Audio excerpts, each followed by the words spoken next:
Hey crafty friends, it's Sharon here from My Crafty Greetings. I'm here again on another Team Tiny Hop, and I thought I'd start off by showing you one of my cards from my early days that I made for my husband. It was a Valentine's card, and yeah, I think my style's changed a little bit, but it wasn't one of my very first cards. But anyways, while I've been away on holidays, I took a painting class, a watercolor class, and I just wanted to show you that I made. And here's my first card. I picked up some ribbon at Tuesday morning in the home decor aisle, and I've got some wood paper here, American Crafts.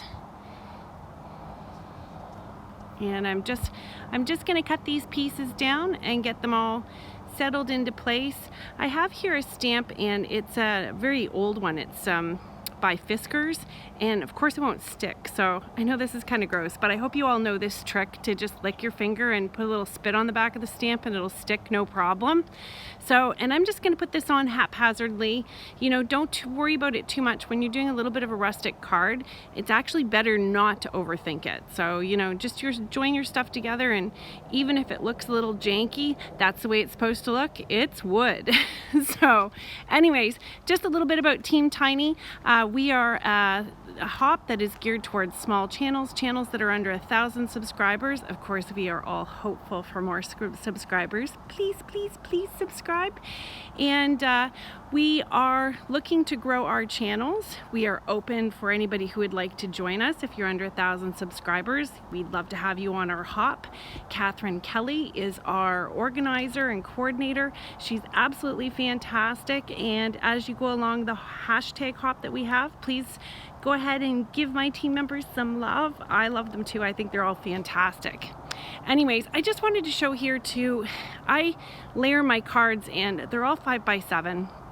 I always put a piece of cardstock behind because I love the crisp edges, but it doesn't always have to be a solid piece of cardstock. And I got in this habit of always making you guys cards that had the solid pieces, and I thought, the heck with it.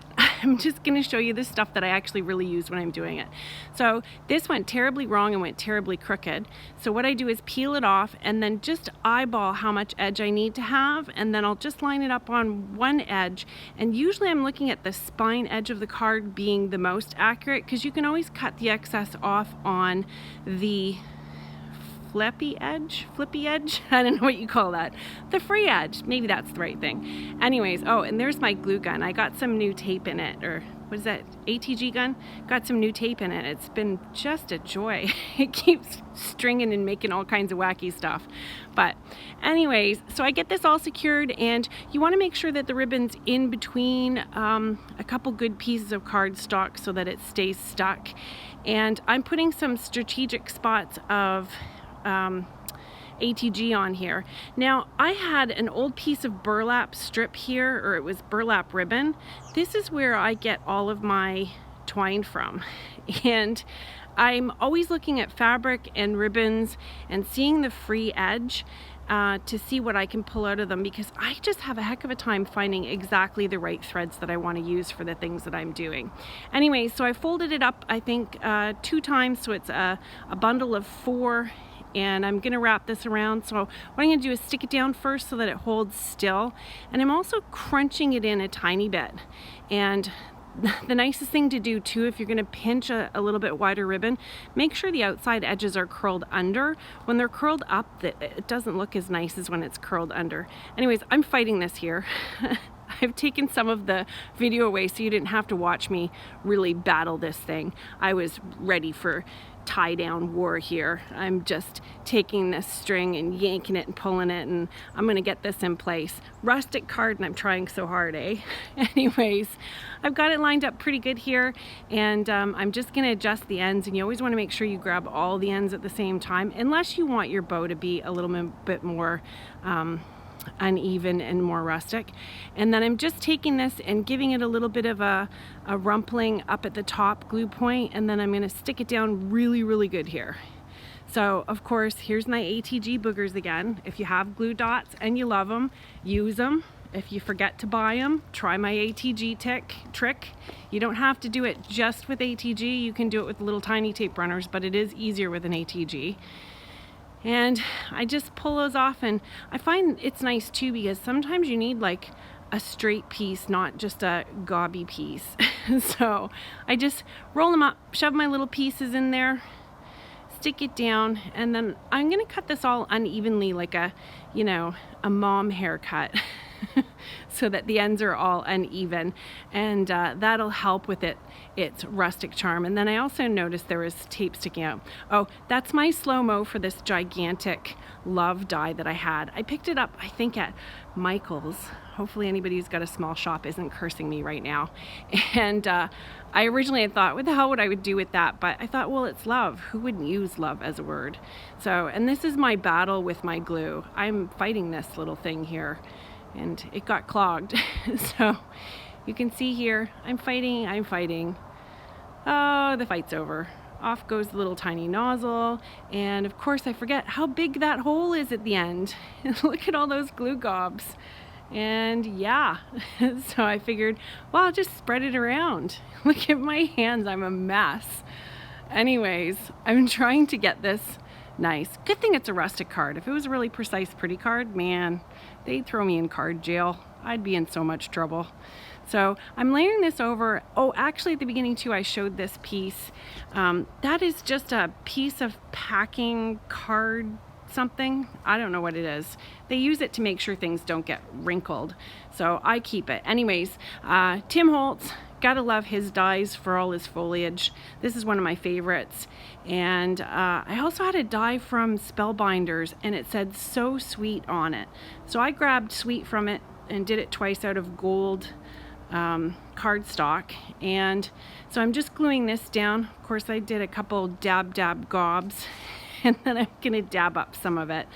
And I'm just showing you, this is a piece of the green foliage cut, and all I did was pulled off the end. And here's how you make it look natural when you remove a piece. Just fold the two leaves together and give it a pinch, and nobody will know the difference. And I'm gonna throw a couple gobs of goo, good gob.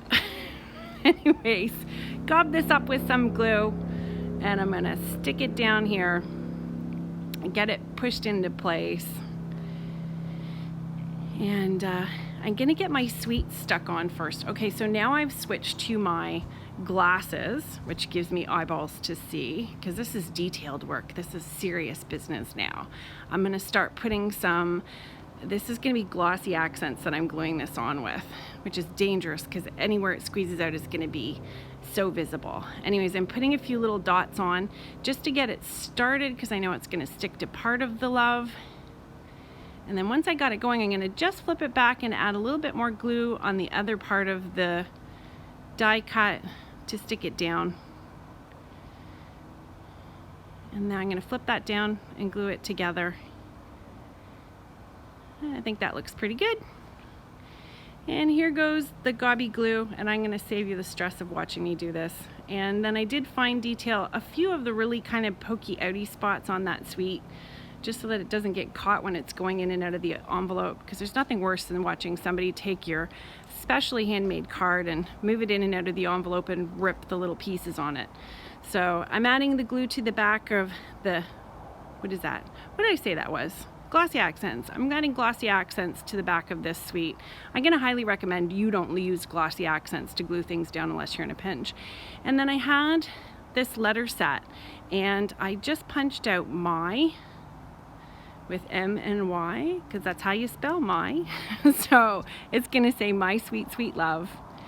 I always forget about these letters too. I think, oh, I don't have this word or that word. And heck, you know, I could just spell it out. And oh, this is the other thing I figured out too with these little glue bottles. That little dangly piece, the cap that gets in the way, stick it to your bottle, you'll have an easier time. Okay, you guys don't know this. I just stopped recording so we could go to dinner at Ruth Chris. We went for happy hour, and just for good food, not drinks. But it is a great way to go and have a really nice dinner on the cheap. It was tasty. So anyways, I don't know. I think my voice always sounds different if I've been recording a long voiceover and then I stop. So I tried a bunch of different flowers here, and I finally settled on this small one with the glitter gold center, and I think that looks pretty good. Admiring my handiwork, except for I got to cut these little pieces off here. I'm just going to snip them. Oh, I don't want to flip this over, so I'm trying to figure out how to cut this. And there we go. That's that card done. And I took a little shot of it out by the swimming pool for you. So this is where I was telling you about looking around for fibers that can come out of different textiles or ribbons and things like that you have. This is that ribbon that I used on my first card here. And I've pulled one of the threads out, and it is actually really cool thread. And if you want to make a messy nest, it's really rustic. It's quite white, although you can't tell from this picture. And don't forget to check your ribbons for that. So this is a magazine from Ballard Designs. This was my inspiration for my second card. And yeah, these designers are also artists, and I frequently use pictures of somebody else's design work to inspire my card making. And I'm going to start including a bit more of where I got my ideas from, so that you guys can kind of see, and maybe that'll help you in the future. Especially if you see something you really like, turn it into a card. I'll show you how to do it. So that front cover piece had nice bright florals with a white background and some wood paper, or some wood. Oh my God, wood on the chairs, not wood paper chairs, but anyways, wood. And so I pulled myself out another sheet of American Crafts wood, and that first page with the florals on it was American Crafts as well. And I want to just darken up the edges here. So I'm cutting myself off a couple sponge pieces, and I've got archival ink in coffee here. And I'm doing that so that if somebody has moist fingers when they're handling the card, that they don't end up with inky fingers. Yeah. I don't know why I get paranoid about that. Is it silly? Has anyone ever seen their cards cause somebody else dirty hands? I know it makes my hands dirty, but anyways, this is another thing too. Sometimes when I'm using vellum, I want it to be a little less transparent. So this is a trick that I have. This is just white acrylic paint, and I'm just mixing it with a little bit of water. I got the sponge already wet, and now I'm dabbing the white paint onto there. And I'm just going to start dabbing a layer of the white acrylic on it so it makes a little cloudy effect. So one layer with a little bit of acrylic paint will make a light cloudy effect, and a second layer with a little bit more acrylic paint will make a darker cloudy effect. Now the other thing you can do is you can also do swirls here. Now I did this for a little bit. I cut out some of the video which showed me dabbing and swirling, so you didn't have to sit and watch it. But anyways, you can see the effect there. Now the other thing I'm going to do too is, I don't know why I hate doing this. I always feel like the paper's screaming when I do it, like, ah, help.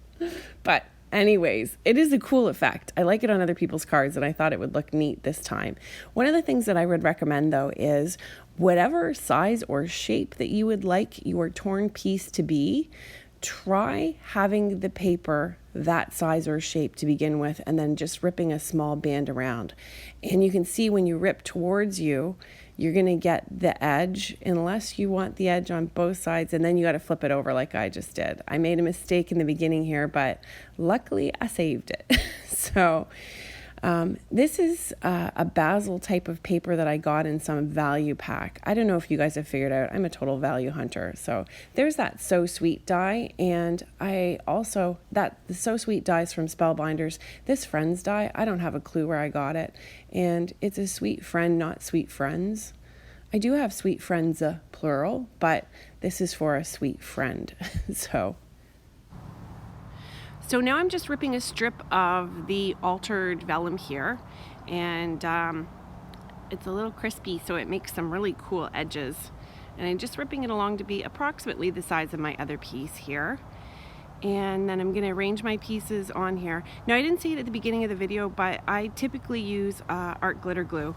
And so I found another bottle of art glitter glue. And naturally I thought this bottle was doing pretty good, but later on it decides to give me trouble too. So I'm going to situate Friend on here, and I of course was unprepared and was scrambling all over the place looking for stuff to hold it down. And then I'm going to get Sweet glued up as well. Now the other thing too is I noticed the change in the quality or the light. I don't know. My lighting was bad. That's what I'm trying to say. So Anyways, anybody who that bothers, I guess I'm sorry, or I'm gonna do better. I'm not sure what to say. But anyways, I noticed it was bad too, I guess is the point.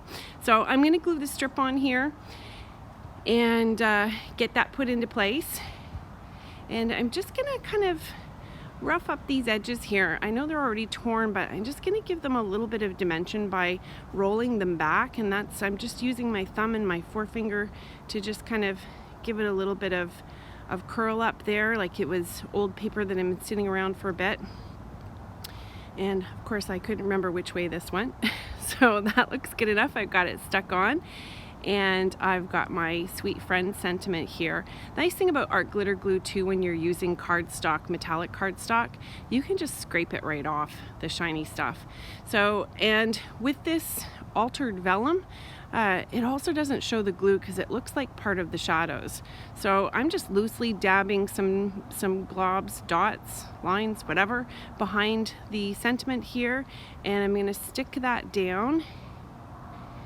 And I didn't keep the footage that showed me ripping the extra pieces off, but when I flip that back over, you'll notice that I did tailor that vellum piece to the words. Now, I'm adding some ATG on the back here, and that is my packing foam sheets. They're free, they're friendly for the environment. Try using them, they're great. So I put a few more strips of ATG on the back, and I'm going to glue that down. And I did show you there the spots where I did rip out those extra chunks. They're pretty apparent, you can see. I just wanted a little bit more of that hot pink to show because I thought it looked really good with the white paper, which looks very dingy and yellow with this filter that's on right now. But there we go. There's that glue tip. I don't know, sometimes things just do not go right in the craft room, and I know when we edit videos it always makes it look like everything works out perfectly, and you know, we just get rid of all the stuff that doesn't look good so that you guys don't have to watch it. But really, I think it's a good idea to leave some in. Now, on a previous video I had punched out little circles of metallic cardstock and put them on some glue dots, homemade glue dots, and then added some glossy accents on the top to make some domes. And I had a bunch of those, so I just put them in the center of my flowers, and you'll notice I added some color to my flowers here too in my final shot. So thank you so much for joining me. Thank you for subscribing and supporting me, and have a great day.